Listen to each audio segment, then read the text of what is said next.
ఇగో ఈడ ఉంటా ఈడ ఉంటుంది ఇక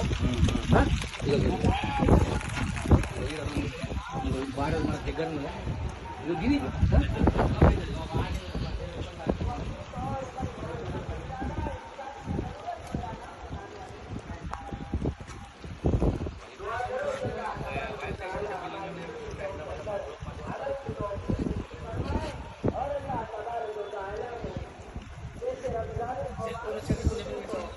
ప్రజల గురించి మంచి మాటలు చెప్తారు. ఇటువంటి వాళ్ళే ఇటువంటి పనులు చేస్తే ఎవరికి చెప్పుకోవాలి?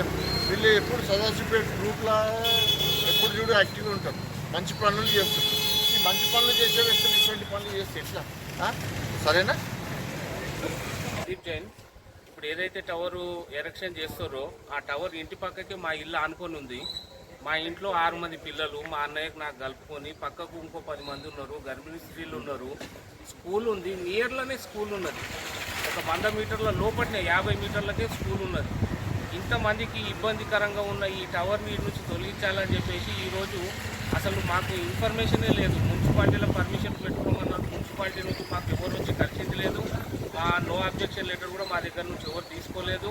మాకెవరికి తెలియకుండానే రాత్రికి రాత్రి అర్ధమరాత్రి వచ్చి సామానంతా మీదకి షిఫ్ట్ చేసి ఎరెక్షన్ చేసిండ్రు.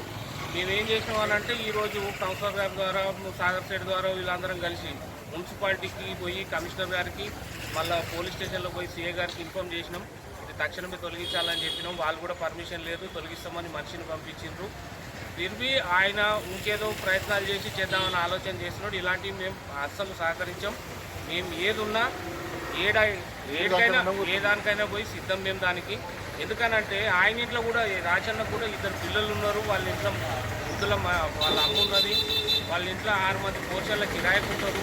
ఇంతమందికి ఇబ్బంది కాగా దాన్ని పెట్టుకోవడం ఎంతవరకు సమంజసం, అందుకోసమని తొలగించాలని అంటున్నాం. ఈ రోజు నుంచి దాన్ని పని చేయాల్సిన అవసరం లేదు, తక్షణమే తొలగించాలని చెప్పేసి మా డిమాండ్.